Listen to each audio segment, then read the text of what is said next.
notre plateforme radiologique, le parcours du patient. Donc, le patient arrive et on va se directionner vers l'IRM.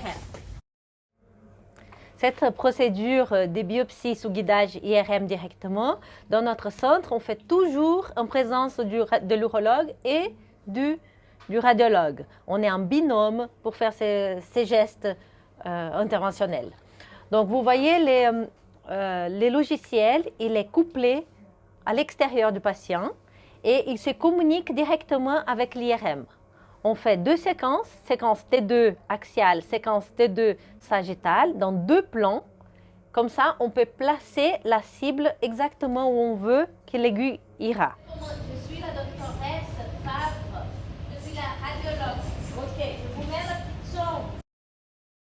Donc, après qu'on a installé le patient en procubitus avec l'aide du technicien, vous voyez ici, la sonde coaxiale que j'avais mis au préalable au niveau endorectal, elle est remplie de gadolinium. C'est pour ça qu'elle est bien visible à l'IRM. D'accord? Et après, on va, avec ce logiciel, il est couplé, comme je vous ai dit, à l'extérieur du patient, mais ils sont tous couplés avec la sonde endorectale. Donc, on va simplement calibrer. Il faut qu'on se rassure que le système il a bien détecter la sonde coaxiale endorectale, en sagittale et en axiale. Vous voyez ici la prostate. Et puis, où est-ce qu'il est maintenant? On va cibler, on va voir exactement où est-ce qu'on veut y aller. Donc, on sait que notre lésion, elle est postérolatérale droite, elle est ici. Donc, on va simplement faire double-clic. Et là, on sait que notre cible, on va aller exactement là. D'accord? Ce système ici, il est à l'extérieur du patient. Donc, on sait qu'on doit aller à 9 degrés latéralement à droite, à 33 degrés antéro-postérieur et on doit retirer un petit peu la sonde parce qu'elle est trop enfoncée pour pouvoir atteindre la cible suspecte.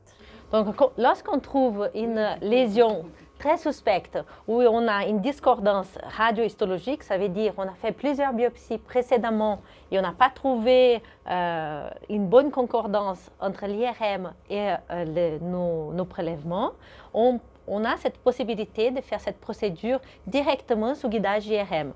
Donc, on va utiliser les images IRM qui sont de très bonne qualité actuellement pour placer des cibles. Donc, on va les contourner comme ça. Toutes les lésions qu'on voit ici sont classées PIRADS 5. Dans la classification PIRADS, ça veut dire les stratifications du risque sont très suspectes et plusieurs biopsies sur ces patients en question ont été négatifs.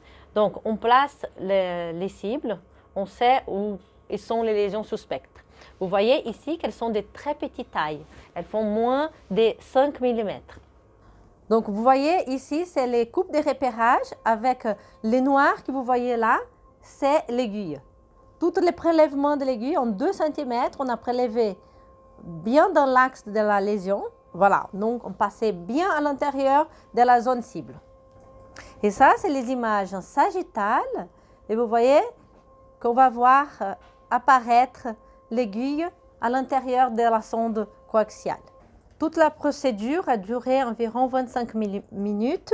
On est bien placé, on a déjà 2 prélèvements et la procédure est finie.